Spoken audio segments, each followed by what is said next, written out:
여러분 안녕하십니까? 자, 이번 시간에는요 2025년도 간평사 경제학 기출문제 36번서부터 같이 풀어보도록 하겠습니다. 자, 36번은요 소비이론과 관련한 얘기입니다. 소비이론 중에서 상대소득 가설에 대한 설명으로 옳은 것은, 여러분 소비에 영향을 주는 게 어떤 게 있나 라고 했을 때 그 당해년도 아니면 현재 커런트 절대 소득에 의해서 영향을 받을 수 있고요, 이자율에 의해서 영향받을 수 있고요, 아니면 항상소득이라고 표현하죠. 그리고 생애주기 가설 해가지고 요거는 인생 전체를 놓고 보는 거야. 나이에 따라서. 그러니까 약간 자산도 들어갑니다. 웰스가 들어가서 부가 바로 뭐냐면 에셋이라 해도 되고요. 웰스라는 부는 소득이 유리한 개념인데 그게 누적돼서 쌓이게 되는 부동산, 집 이런 거 생각하시면 되겠습니다. 자, 그리고 상대소득 가설 해가지고 나 말고요 다른 사람의 또래 집단에 어울리는 내가 어울리는 집단의 사람들에 의해서 영향받을 수도 있고, 아니면 과거의 나이에 의해서도 영향받을 수 있죠. 그 다음 이제 뭐 불확실성이라든가 등등등 여러 가지 요인들에 따라서 우리가 소비함수 이론을 전개하게 됩니다. 오케이? 자, 그때 여기 나와 있는 이렇게 현재 소득에 의해서 영향을 받는다, 케인즈 소비함수 이렇게 표현하고요. 그 다음에 요거는 이제 약간 고전학파에 해당하는 얘기라고 볼 수 있겠죠. 이자율이 올라가면 사람들이 저축을 많이 하면 소비가 줄어들잖아요. 자, 이거는 뭐야? 항상소득 가설 해가지고 프리드만의 항상소득 가설. 그러니까 소비에 영향을 미치게 되는 것은 소득을 둘로 나눴어요. 항상소득과 임시소득으로 나눠서 임시소득이 증가해서 소득이 증가하는 것은 이게 소비에 영향을 주지 않는다는 거야. 그렇기 때문에 항상소득이 증가해서 소득이 증가할 때만 영향을 주게 된다는 것이죠. 자, 생애주기 가설은 이제 나이에 따라서 듀젠베리의 상대소득 가설, 불확실성을 고려한, 그리고 랜덤워크 가설 뭐 등등 있습니다. 자, 문제를 보면서 정리해 볼게요. 여기서는 듀젠베리의 상대소득 가설에 대한 문제입니다. 자, 1번 현재 소비는 다른 사람, 그쵸? 상대라는 게 나 이외의 다른 사람 아니면 또 과거의 자신 소비에 의존한다. 이 다른 사람의 소비에 의해서 영향받는 거 우리가 전시효과 이렇게 보시면 되고요. 뭐 똑부러지게 이제 구분하긴 그런데 이런 용어들이 다 상대소득 가설이죠. 요거는 약간 소비에 대한 비가역성이다 해서 톱니 효과 이렇게 얘기를 하죠. 오케이? 1번이 맞네요. 자, 2번 유산이 증가하면 항상 소비, 여러분 항상소득, 항상소비 뭐 이런 거는 약간 프리드만의 항상소득 가설에 좀 더 가까운 개념이고요. 또 유산이라는 것은 여기 생애주기 관련한 그런 얘기가 되겠습니다.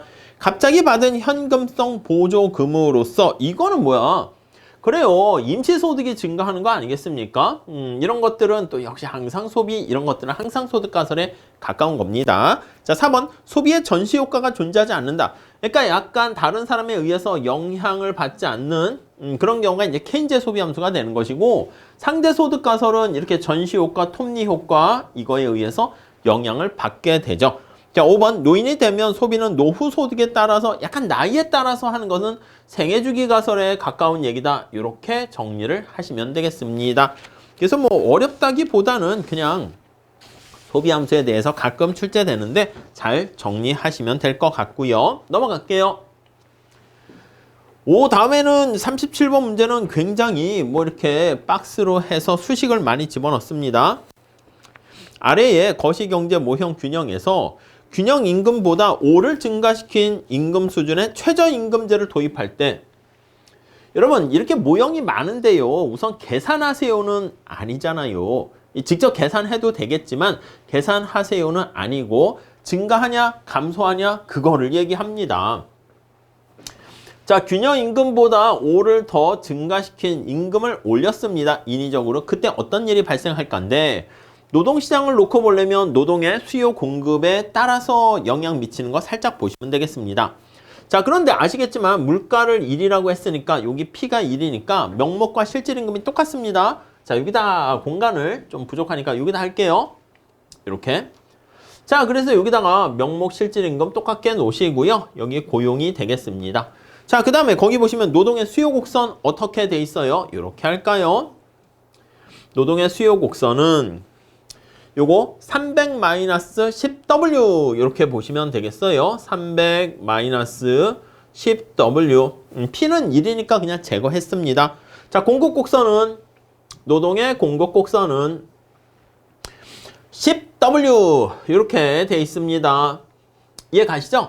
자, 그러면 거기 균형 고용량과 균형 임금을 보시면 요거 두 개 갖게 놓고 보시면 20W는 300이니까 W는 얼마야? 15 이렇게 되는 거 알 수가 있고요. 여기는 10배가 되니까 150 이렇게 됩니다. 자, 그런데 지금 상황에서는 임금을 최저임금을 요 수준에 맞춰서 올렸단 말이야. 5만큼 올린다 그랬으니까 20 이렇게 맞춰서 올렸습니다.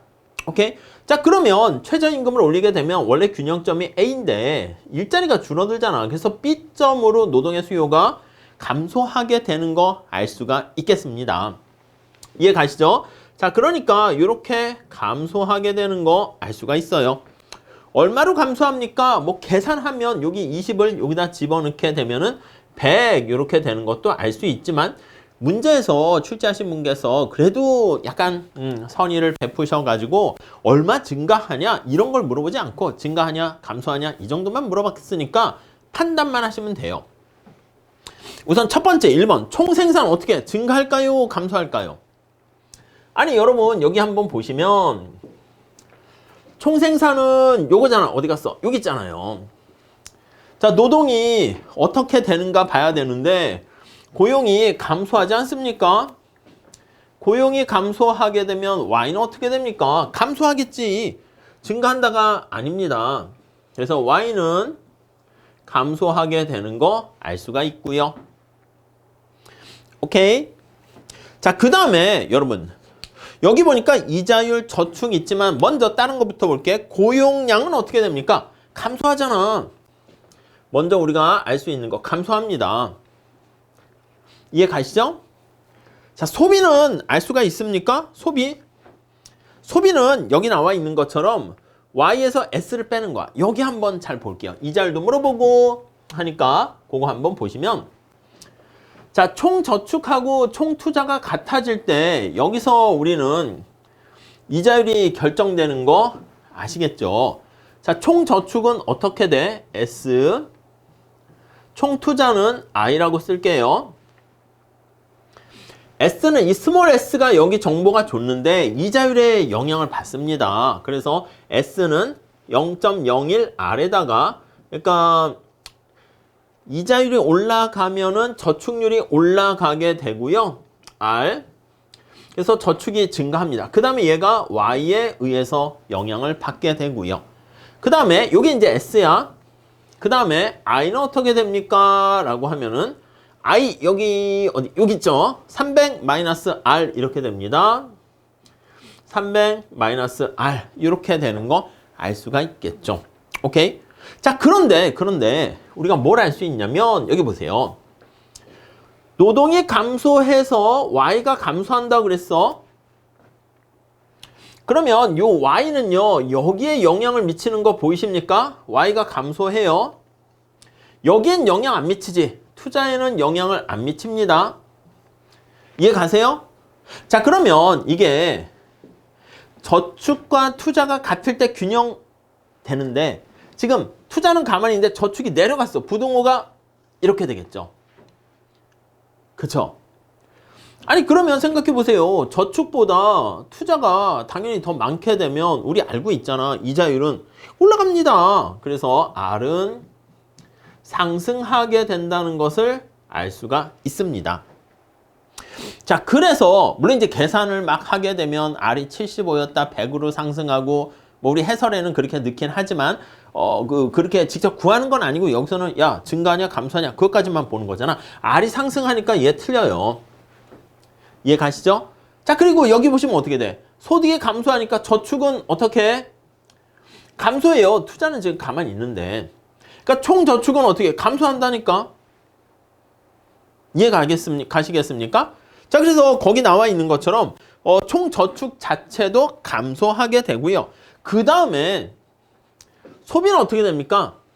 소비는 이제 봐야 되는데 나머지가 다 틀리니까 요게 정답이라고 보시면 돼요. 근데 여기 보시면 Y가 감소하긴 하지만 S도 감소해요. 근데 이제 어디가 더 많이 감소하는가 보면 Y가 감소하는데 S는 그거에 여기 나와 있는 것처럼 0.01만큼 감소하니까 S 감소가 더 적단 말이지. 그러니까 Y가 더 크게 감소하는 셈이 되는 거예요. 자, 그렇기 때문에 소비도 감소한다. 이렇게 보시면 되겠습니다. 취지 이해 가시겠습니까? 직접 계산하는 것보다 지금 문제에서는 증가하냐 감소하냐 그거기 때문에 처음 시작 자체는 어떤 거에서 시작한다? 최저임금을 통해서 고용이 감소하네, 국민소득이 줄어드네, 각각의 여러 가지 저축이나 투자나 이러한 변수에 어떤 영향을 미치는가 그거 보시면 될 것 같습니다. 자, 그 정도 봐주시죠. 다음 넘어갈게요. 자, 그 다음에 그 38번 주조 차익과 인플레이션 조세 이렇게 나와 있어요. 시뇨리지라 합니다. 이거는 정부가 돈을 찍어내게 되면 거기서 얻게 되는 이득이야. 이해 가세요? 자, 그러면 다시 얘는 돈을 찍으면 여러분 5만원짜리 돈을 찍었다 할게요. 5만원짜리 노란 색깔 신타임당 종이를 돈을 찍어냈어. 근데 그게 5만원보다 적은 비용, 당연하죠. 어떻게 보면 종이 쪼가리에다가 뭐 이렇게 약간 뭐 보이지 않는 암호나 비밀 그런 걸 숨겨놓긴 하겠지만은 또 우리가 5만원보다 적은 비용으로 찍어낼 수 있기 때문에 그래서 들어간 비용 대비 얻게 된 이득 그게 커서 주조 화폐를 주조해서 얻게 되는 이익이다. 이렇게 보시면 되겠고요. 자, 인플레이션 조세는요. 기본적으로 당연히 인플레이션이라는 말이 있잖아. 인플레이션이 돈을 찍게 되면 그게 인플레이션을 유발해서요. 국민들이 현금으로 이제 월급을 받고 통장으로 가고 현금으로 거래하지 않습니까? 그러니까 인플레이션이 야기돼서 현금을 보유한 사람들이 현금 보유자들이 실질 소득이 가난해지는 거야. 그래서 현금 보유자들에게 텍스를 부과하는 효과를 보이게 된다. 이렇게 보시면 되겠습니다. 오케이? 자, 조금만 더 한번 보게 되면 주조 차익은요. 약간 이렇게 보시면 돼. 돈을 찍어서 발생하는 것이기 때문에 자, 이렇게 실질 화폐로 표현을 해가지고 이렇게 나타내는 게 주조 차익이다 라고 보시면 되겠고요. 이렇게 자, 인플레이션 텍스는요. 인플레이션이 발생해서 나타나는 거야. 그래서 P분의 M이라고 쓰시고 인플레이션이 발생하게 되는 거니까 P분의 델타 P 요거는 이제 우리는 파이라고 쓰긴 하는데 우린 요거 두 개를 비교하기 위해서 좀 이렇게 써놓도록 할게요. 오케이? 자, 다시 요게 정부가 돈을 찍어내서 얻게 되는 주조 차익이다 이렇게 하시고요. 어떻게 보면 이제 수험경제학도 이제 옛날에 올드학, 고전학파, 개인작파, 통화주의 이런 거 안 나옵니다. 그러니까 살짝 진짜 거시경제학에서 이슈가 되는 게 나오고 있어요. 요거 과거에도 이렇게 출제된 적은 있지만 이렇게까지 물어본 적은 없는데 이렇게 구별하시면 돼요. 여러분 보시기에 두 개 차이는 뭐야? P분의 M은 똑같고 통화량의 증가율이 주조 차익에 들어가고 인플레이션이니까 여기 P의 증가율이 이렇게 들어가는데 얘네 둘이 만약에 같게 되면 어떻게 되겠습니까? 그러면 주조 차익과 인플레이션의 텍스는 똑같게 된다고요. 이해 가시죠? 자, 살짝 문제 보면서 다시 정리해 볼게요. 1번 봅시다. 실물 변수가 변화하지 않는 장기 균형 상태에서는 이 장기 균형 상태에서는 우리 MV는 PY 아시잖아요. 요거 두 개가 똑같은 거야. 장기에는 요거 두 개가 같아요. 그러면 주조 차익과 인플레이션 텍스는 같다. 이렇게 볼 수 있겠죠. 이해 가시죠? 자, 1번이 그래서 사실 뭐 답이 됐고요. 2번 볼게요. 인플레이션이 발생하지 않으면 주조 차익은 빵이다. 여러분 주조 차익은 돈을 찍어내면 주조 차익이 발생해요. 인플레이션이 발생하지 않으면 인플레이션 텍스가 없는 거지. 이해 가시죠? 그러니까 주조 차익이 아니고 인플레이션 텍스, 인플레이션과 관련된 건 이거고, 통화량이 감소하면 주조 차익이 증가한다? 아니요. 통화량이 증가해야지 주조 차익이 증가하니까 증가율 자체가 증가하는 거여야 되긴 해요. 그러니까 이건 통화량이 감소하면 주조 차익이 감소한다. 이렇게 봐야죠. 4번, 물가 상승률이 통화량 증가율보다 크면, 여러분, 물가 상승률이 이거잖아. 만약에 부등호가 이렇게 크게 되면 어떻게 되겠습니까? 그러면 인플레이션 텍스가 주조 차익보다 크다 이래야죠. 그러니까 인플레이션 조세가 틀렸죠. 이해 가시죠? 자, 통화량 증가율이 빵이고 인플레이션이 커지면, 통화량 증가율이 빵이고 인플레이션이 커지면, 인플레이션 텍스는 커지지만 주조 차익은 없다 이렇게 얘기해야죠. 이렇게 보세요. 그래서 그냥 공식처럼 머릿속에 넣으세요. 주조 차익은 이렇게 되는구나. 인플레이션 텍스는 인플레이션이 있어야 되는구만. 주조 차익은 통화량을 증가시켜서 거기서 얻게 되는 이득, 그게 바로 정부의 이득, 그걸 주조 차익이구만. 이렇게 보시면 되겠습니다. 자, 이렇게 보시고 다음에 39번. 아래 거시경제 모형 초기 균형에서 외생적인 정부 지출 알파를 1만큼 증가시킬 때, 알파를 1만큼 더 추가적으로 증가시킬 때 얘기를 하게 되는 것입니다. 아니 그러면 우선 이 알파가 커지는 거야. 그러면 국민소득, 이거는 Y는 CIG 봐야 되니까 우선 빼고, 알파가 커지게 되면은 우선 첫 번째 어떤 걸 알 수 있냐면, 우선 여기 알파가 커지면 정부 지출이 증가하는 거 아니겠습니까? 정부 지출이 증가하죠. 알파가 여기 있으니까 이건 맞아요. 근데 알파가 증가하면요, 여기 보시면 같은 크기만큼 이렇게 텍스가 또 증가한다고. 이해 가세요? 그러니까 양쪽에 같이 증가해요. 그러니까 여러분, 이 균형재정이라는 건 뭐냐면 들어온 만큼 쓰게 되는 것인데 양쪽에 알파가 같이 있어요. 그렇기 때문에 텍스가 증가하면서 정부 지출도 같이 증가하니까 균형 재정은 유지된다라는 거 알 수가 있습니다. 오케이. 자, 그 다음에 여기 한번 볼게요.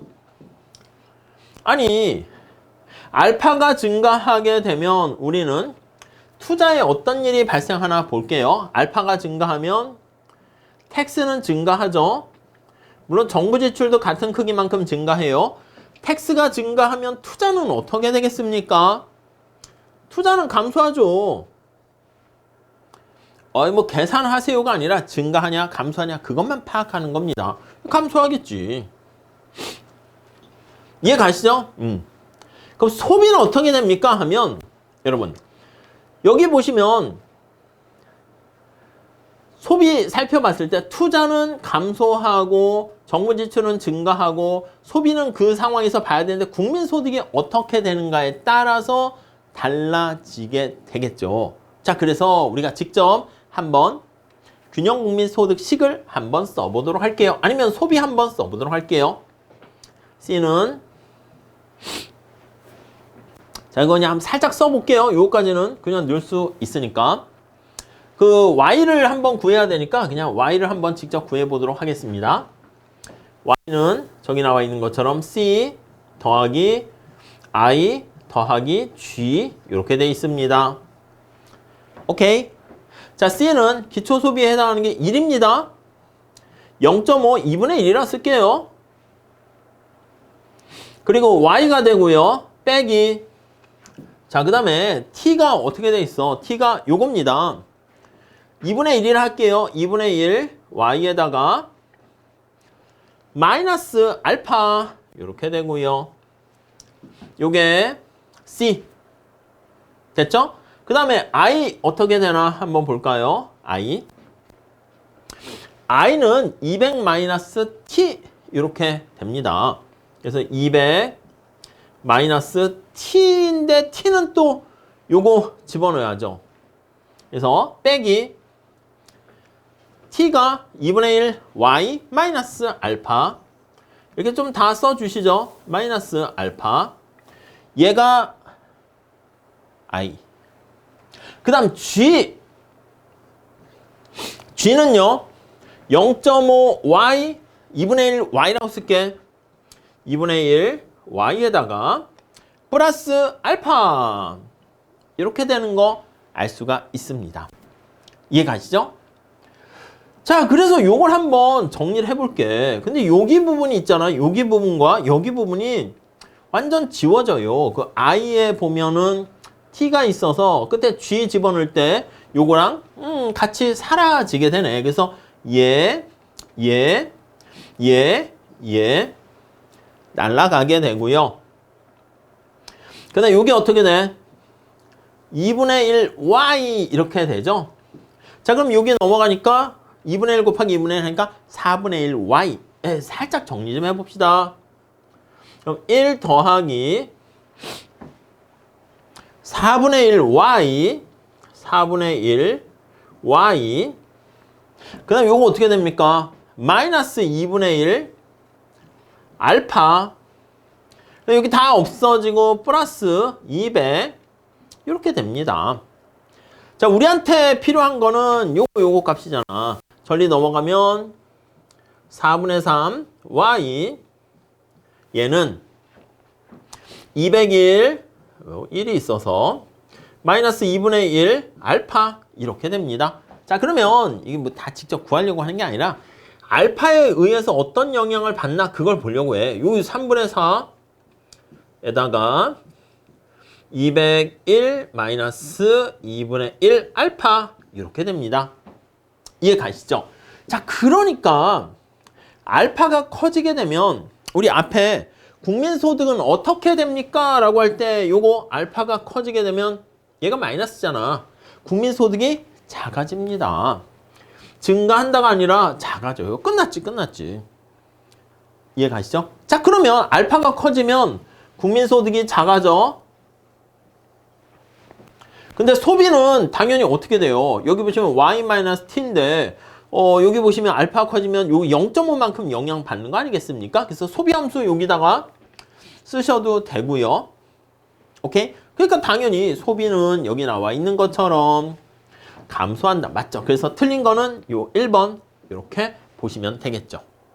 이해 가세요? 그래서 요거를 우리가 균형 국민 소득을 통해 가지고 y값 쓰시고 각각의 변수에 알파가 증가하게 되면 조세나 정부 지출이나 투자, 소비 이런 것들이 어떻게 영향 미치는가 그걸 판단하는 겁니다. 증가하냐 감소하냐 방향만 물어보고 있기 때문에 그렇게 정리를 하시면 되겠어요. 자, 다음 40번 문제 볼게요. 토빈의 Q. 여러분, 토빈의 Q는 투자와 관련한 것인데 주식시장에서 평가되는 그 삼성의 어떤 기업 전체의 자본재 가치에다가 자본재를 다시 만드는데 발생하는 코스트 얘가 1보다 크면 코스트 대비 베네핏, 밸류가 크니까 투자하는 게 낫다. 이렇게 보시면 되겠죠. 자, 1번 볼게요. 토빈의 Q는 설치되어 있는 자본의 시장 가치 대비 대체 비용의 비율? 이거 대비하면 시장 가치가 약간 분모로 가는 거야. 지금 요거는 요거 대비 대체 비용 이렇게 되니까 분모 분자가 뒤집어졌습니다. 오케이? 그리고 살짝 여기 보시면 3번도 보시면 토빈의 Q가 1보다 작으면 그러면 비용이 더 큰 거니까 자본의 설치 비용보다 새로 설치한 자본이 생산하는 현금 흐름 이게 밸류 아니겠습니까? 크다가 아니라 작다 이렇게 표현을 해야 되겠지. 그래서 약간 이것도 지금 투자 개념이니까 이 설치되어 있는 약간 이건 느낌은 기존의 이런 느낌이에요. 기존의 그러니까 우리가 얘기하는 건 여기 나와 있는 것처럼 새롭게 설치되는 아니면 이제 기업 전체가 보유한 그렇게 보긴 해야 되겠죠. 자, 2번 자본재 가격이 상승해서 자본재 구입 비용이 증가하면 이 코스트가 증가하는 거 아니겠습니까?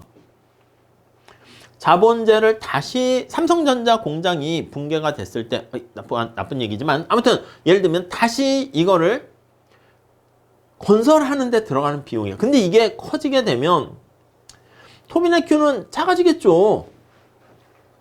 이해 가시죠? 증가한다가 아닙니다.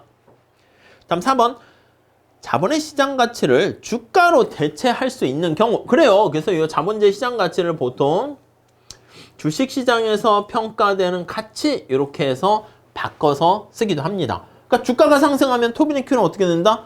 커진다. 맞습니다. 4번이 맞고요. 다음 5번. 자본의 한계 생산이 자본의 사용자 비용보다 낮으면 약간 느낌이 자본의 한계 생산이 요 자본에 대한 밸류 아니겠습니까? 자본의 비용보다 낮으면 당연히 토빈의 Q는 증가하는 게 아니라 작아진다. 이렇게 표현을 해야 되겠죠. 그 정도만 정리하시면 될 것 같습니다. 전반적으로 약간 시니어리지라든가 인플레이션 텍스 좀 낯선 그런 내용들 조금 등장하기도 하지만 전반적으로 거시 경제학 파트가 뭐 계산이 좀 작고 그리고 직접 계산을 하세요보다 식은 많이 있지만 증가하냐 감소하냐 이거기 때문에 포기하지 마세요. 시험장 가면은 박스에 수식이 막 나와서 우와 이거 언제 계산하지? 그럴 수 있는데 약간 출제하시는 분들께서 배를 해 주셔가지고 증가하냐 감소하냐 그런 것들만 잘 체크하시면 되겠고요. 그것도 사실 제가 식에서 판단해서 말씀드리긴 했지만 약간 우리 상식으로 그냥 싹싹싹 푸셔도 얼추 거의 맞긴 합니다. 아시겠죠? 그렇게 정리를 하시면 되겠습니다. 자, 이렇게 해서요 25년도 기출문제 강의를 마무리 짓도록 할게요. 궁금한 사항 있으면 제가 뭐 잘못 설명하거나 약간 설명이 미흡하거나 더 설명해 주세요 이런 거 있으면 카페에 질문 올려주시면 다시 또 그 점을 보완해서 해설을 추가적으로 하도록 하겠습니다. 감사합니다.